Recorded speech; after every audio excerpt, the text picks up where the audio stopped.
Hi ma'am, good afternoon. Can you tell me about yourself? Good afternoon too. My name is Jeffy Mabere. I'm 34 years old. I'm from Balinasag, Misamis Oriental, and I have two children.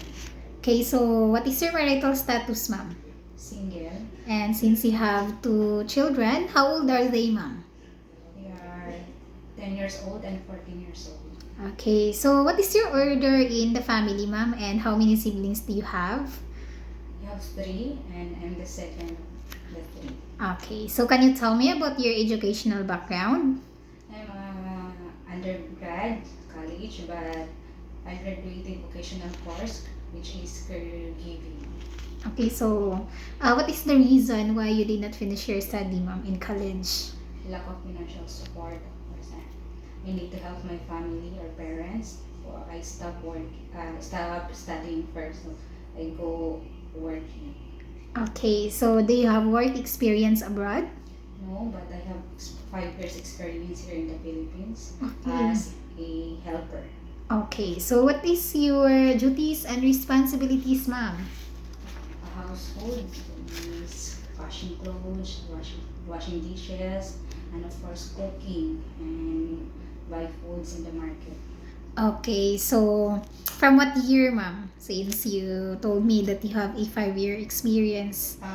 2019 to 2025 this year. Okay, so aside from doing house chores, do you have any other duties and responsibilities? Washing or car washing. Okay, so do you also take care of children, elderly? Yes. Elderly, 91 years old. Okay, so how do you take care of the elderly, ma'am? Feeding. Taking help him taking a bath and then walking. Okay, is it a healthy elderly or? Yes. Okay. So, how would you describe yourself? I am trustworthy, loyal, hardworking. Do you have any tattoo in your body? No. So, did you undergo to any kind of surgery? No. So, why do you want to work abroad, ma'am? To help my children and to give them more financial support. Are you scared of dogs and cats? No. And can you give me your idea how can you take care of one of the children and children with tantrums? Ask them what they want, then help them in their needs, of course, and play with them.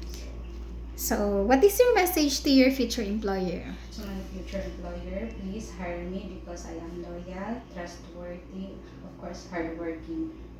Okay, is that all, ma'am? Yeah. Yes. Okay, thank you.